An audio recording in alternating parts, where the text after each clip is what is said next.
The great storm, which has swept throughout all of mankind like a hurricane, will not stop until it has achieved its goal, the purifying of the globe. As a result, God, like Noah, is providing an ark for his people to protect them and preserve a remnant. With love and haste, I implore my brothers and sisters to hurry up and start ascending the steps into the sanctuary God has given.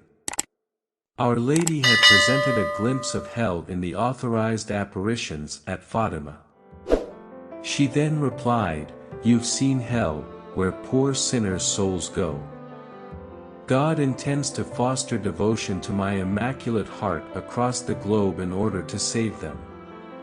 If what I say to you is done, many souls will be saved and there will be peace. In her second apparition at Fatima, Our Lady said, "My Immaculate Heart will be your refuge and the way that will lead you to God." How exactly is Our Lady's heart a refuge? She is so, simply, because God has deigned it so. Mary's maternal duty to mankind in no way obscures or lessens Christ's unique mediation, but rather demonstrates his power. All of the Blessed Virgin's salvific impact on men stems from heavenly joy, not from any inner necessity. She is capable of caring for us and providing spiritual sanctuary, as any good mother would, since it is the Father's will. As a result, it is her responsibility in these times to safeguard her offspring from the great storm. My Immaculate Heart, it is your safest refuge and the means of salvation that God has given to the Church and to humanity at this time. Whoever does not enter into this refuge will be carried away by the great tempest which has already begun to rage. It is the refuge which your Heavenly Mother has prepared for you. Here, you will be safe from every danger and, at the moment of the storm, you will find your peace. We ought to accept this gift for what it is and make haste into this refuge. We have already learnt that the promise of refuge in our Mother is true through our practice and expressed devotion to her. It is no surprise, then, that heaven has repeated its appeal to daily rosary prayer via several seers in the last year. For the rosary is still the most important devotion to the Immaculate Heart, the Church has always attributed special efficacy to this prayer, the most difficult issues. When Christianity appeared to be under attack, the power of this prayer was linked to its salvation, and Our Lady of the Rosary was praised as the one whose intercession brought salvation. Holy Mary, you became the model for the future Church. You are also a kind of ark for believers. And to servant of God Luisa Piccarreta, Our Lady said her heart is the Ark of Refuge. Pray the Rosary with your family every day. You will find encouragement regarding your loved ones who have abandoned the faith. Praying the Rosary for our fallen away children is like laying down little stones upon a rough path that leads to the Arkansas. It's your job to lay these pebbles, it's heaven's role and timing as to how and when your loved ones will find them. Clearly, devotion to Our Lady has provided not only spiritual but physical protection to the Church. Consider the incredible defeat of the Ottoman forces at Lepanto.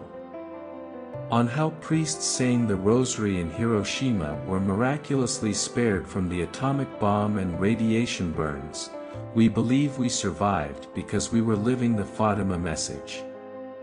In that house, we lived and said the Rosary every day. God has always supplied some type of physical protection to preserve, at the very least, a remnant of his people throughout times of persecution. The first physical sanctuary was Noah's Ark. And who can forget how Saint Joseph was awakened in the middle of the night to bring his holy family into the sanctuary of the desert? Or how the Maccabees found sanctuary in the midst of persecution? Indeed, Early Church Father Lactantius foresaw refuges at a future time of lawlessness, that will be the time in which righteousness shall be cast out, and innocence be hated, in which the wicked shall prey upon the good as enemies, neither law, nor order, nor military discipline shall be preserved. All things shall be confounded and mixed together against right, and against the laws of nature. Thus the earth shall be laid waste, as though by one common robbery. When these things occur, the righteous and truth-seekers will separate themselves from the wicked and escape into solitude. Our Lady plainly indicates in the revelations to Fr. Stefano Gobi that her Immaculate Heart will give not only spiritual but also physical refuge. In these times, you all need to rush to take refuge in the sanctuary of my Immaculate Heart, for severe threats of evil are hanging over you. These are the initial spiritual evils that might affect your soul's supernatural life. There are physical issues such as sickness, disasters, accidents, droughts, earthquakes, and incurable illnesses that are spreading. A social order can be harmful. To be protected from all these evils, I invite you to place yourselves under shelter in the safe refuge of my Immaculate Heart.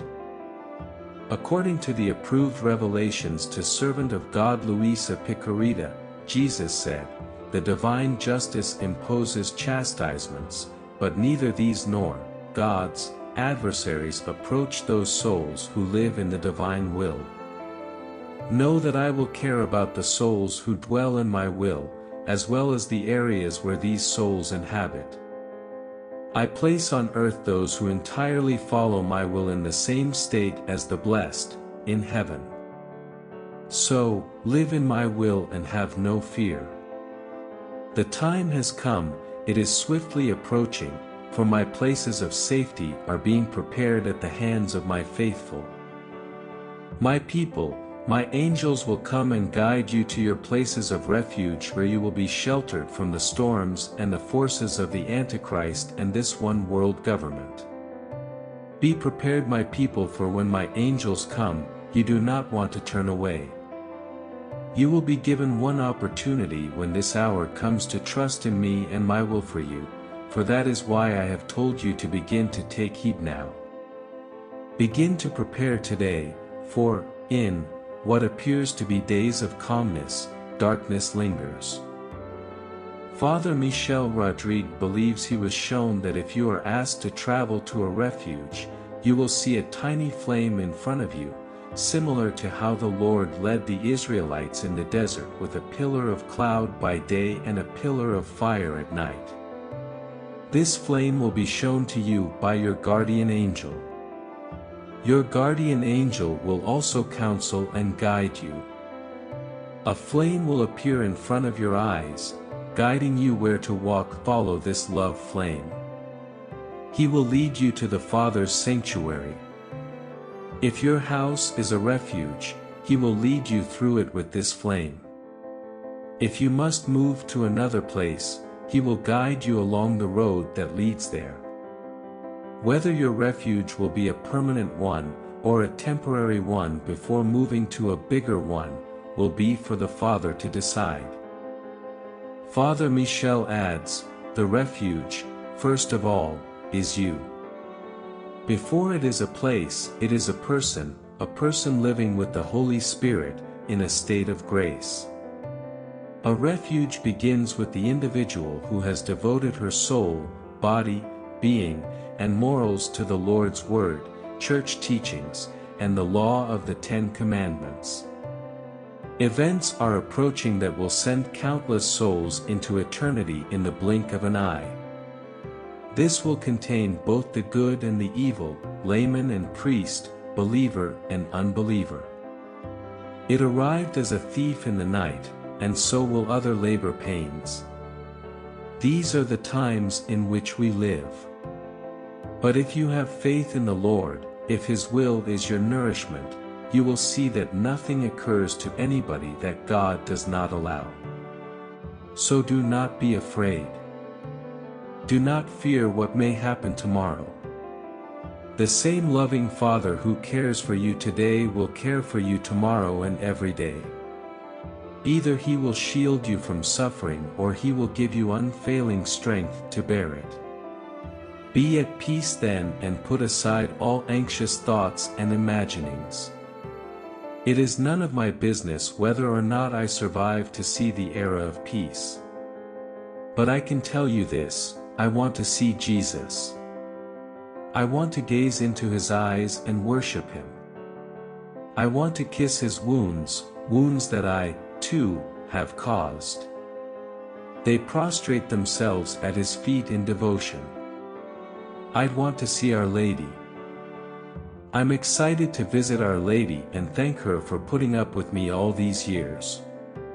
And then I want to hug my maternal mother and my lovely sister and laugh and cry and never let go, ever. Our Lady shows us where we should be looking in a recent message to Pedro Regis: your goal must be heaven. Everything in this life passes, but the grace of God in you will be eternal. The safest way to eternity is to ensure that we enter the refuge of her Immaculate Heart, that spiritual ark, like the Church, that sails all her children safely home.